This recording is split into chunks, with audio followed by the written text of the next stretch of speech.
Je me nomme Jean-Paul Abati Pandemoya. Alors, je suis chrétien, serviteur de l'Éternel. J'œuvre dans l'office apostolique et je suis aussi chanteur de l'Éternel et aussi pianiste de formation.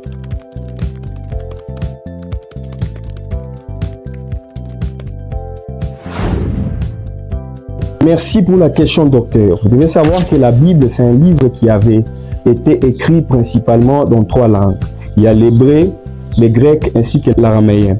Lorsqu'on prend les concepts cultes dans l'hébreu, ça veut dire adodao, qui veut dire service. Donc quelqu'un qui rend culte à Dieu, c'est quelqu'un qui est principalement en train de servir les seigneurs. Et le deuxième concept, c'est le concept musique. Nous avons tous appris à l'école que la musique, c'est l'art de combiner les sons d'une manière agréable à l'oreille. Mais il y a une information que je vous dois, c'est que la musique, c'est un domaine qui n'est pas statique. C'est un domaine qui est évolutif. La musique, c'est les mouvances de l'âme. Docteur, il y a des gens qui n'ont pas assez de belles voix, mais ces personnes-là, quand elles chantent, vous sentez que vous êtes touché. Et par là que nous comprenons que la musique, c'est les mouvances de l'âme. Ainsi, ma définition sur ces 2 concepts qui nous réunissent.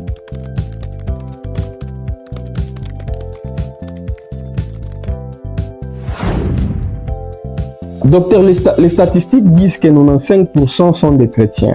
95% des gens qui sont sur la terre partent à l'église.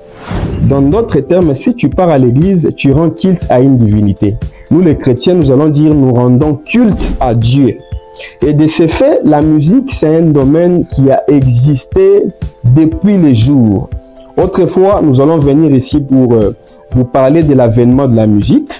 C'est vrai que dans Genèse, on nous parle de Jibal, lui qui est l'ancêtre de toutes ces personnes qui jouent aux instruments musicaux.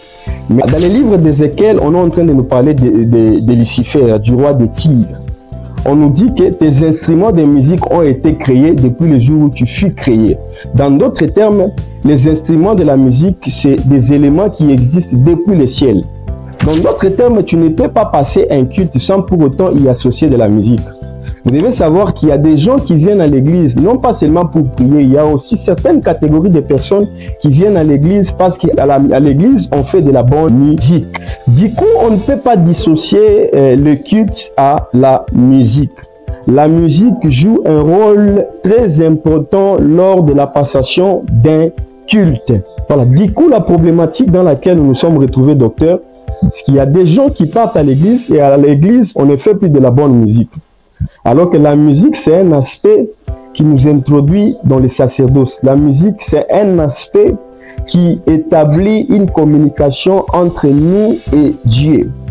Ce qui veut dire, les gens qui sont à l'église ne travaillent plus la musique. C'est des gens qui chantent comme des perroquets. C'est des gens dont leur musique n'a aucun sens de manière théorique et de manière pratique.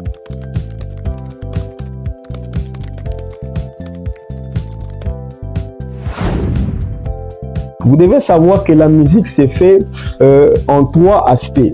Le premier aspect, c'est l'aspect spirituel. Docteur, vous êtes censé savoir que toute musique est spirituelle. En fait, derrière une musique, il y a toujours obligatoirement un esprit qui doit l'accompagner. Et le deuxième aspect, c'est l'aspect musicologique. En fait, c'est l'aspect théorique de la musique. En fait, quand tu chantes pour Dieu, tu dois connaître. La Bible dit, ce que vous avez à faire, faites-le bien, car votre bénédiction en dépend. La tragédie, c'est qu'il y a des gens qui partent à l'église parce qu'à la maison, on a dit que tu as une belle voix, il faut que tu entres dans la chorale. Non. En dehors d'entrer dans la chorale, il faut aussi apprendre de la musique. Et le troisième aspect, c'est l'aspect pratique. En fait, lorsque tu connais la théorie, tu dois aussi connaître la pratique en pratiquant, en répétant beaucoup. Aujourd'hui, docteur, il y a des musiciens qui ne répètent presque plus. Ça veut dire, on lui donne, on l'envoie un chant par un conducteur du culte, et il se dit, ah, non, je connais déjà ces chants-là, je vais me retrouver au devant des gens, je travaille. Alors que ça, c'est un délit, c'est une tragédie. La musique, c'est un domaine que Dieu nous a donné, nous devons travailler, les perfectionner du jour le jour. C'est un talent.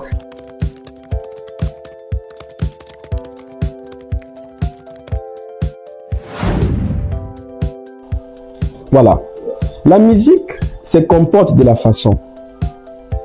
Chaque temps a ses enjeux. Chaque saison musicale a ses enjeux. Autrefois là, on chantait beaucoup plus les nyimbo za okofu. Mais pour le moment, on le fait, mais on ne le fait plus comme avant. Mais pour le moment, les enjeux ou l'enjeu musical de cette saison, c'est le phénomène atmosphère, docteur. C'est que, je veux d'abord une parenthèse. Au sein d'une musique orchestrée, il y a un instrument qui est le plus important qu'on appelle le synthétiseur. Le synthétiseur, c'est l'un des instruments qui est le plus important au sein d'une orchestration. Pourquoi? Parce que, comme le nom l'indique, le synthétiseur a pour but la synthèse de la musique. En fait, actuellement, il y a un phénomène au sein de l'Église qui est devenu presque courant, le phénomène atmosphère. En fait, c'est lui qui orchestre ces phénomènes, c'est le pianiste. Ce qui fait que les pianistes ne travaillent plus sur leur perfection, mais les pianistes s'attellent sur le fait qu'on doit travailler pour créer l'atmosphère au sein d'une église. Vous devez savoir, j'ouvre une parenthèse, nos parents cherchaient Dieu sans atmosphère. C'est des gens qui cherchaient Dieu avec les chants traditionnels, mais Dieu descendait, il y avait des effets qui se faisaient. Ce n'est pas par l'entremise d'un clavier que l'atmosphère doit se créer. Là, c'est une hypothèse que je laisse en vie. Et vous devez savoir que lorsque Dieu te donne un don, lorsque Dieu te donne un talent, en fait, ce que tu as à faire, ta part dans ces talents-là, c'est de les travailler, de les perfectionner, afin que les gens soient bénis. Vous devez savoir que Dieu a créé l'homme et il a créé le cerveau dans l'homme. En fait, Dieu est tout pour l'homme, mais le cerveau est tout dans l'homme. En fait, le talent est travaillé par le cerveau. En fait, tu utilises ton cerveau pour travailler les talents que Dieu t'a donnés. Hein? Cher pianiste, en dehors de vouloir créer l'atmosphère, tu dois aussi travailler ton talent parce que c'est un aspect très important que Dieu t'a donné. Le phénomène atmosphère, je ne suis pas contre ça. Mais je suis contre du fait qu'il y a des pianistes, il y a des chantres qui ne travaillent plus la bonne musique, mais ils s'attellent sur le fait qu'on doit travailler sur comment créer l'atmosphère.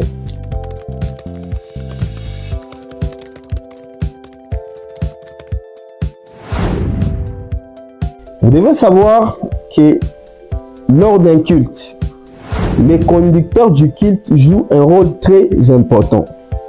Actuellement, on les appelle les DG, les présidents. En fait, lui, il a l'objectif de mettre sur pied de nouvelles stratégies afin que la musique soit bonne à l'église. En fait, moi, je parle aussi à ma qualité de président de la chorale.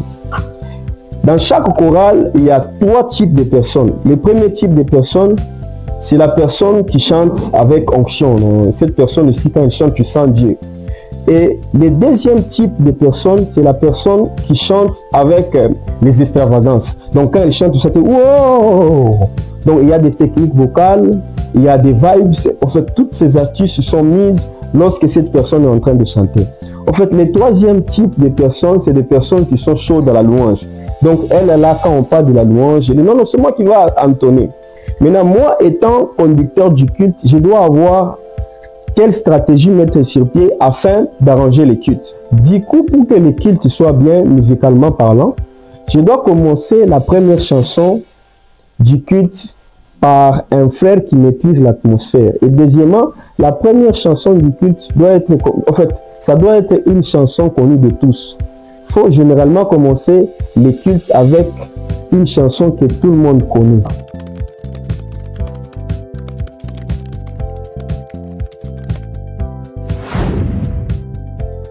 Je tiens à dire merci à l'émission Exprimons nous vivons, ainsi qu'au docteur Brahum pour l'opportunité qu'il nous donne de passer dans cette belle émission et que Dieu amène cette dernière très loin. C'est ma prière.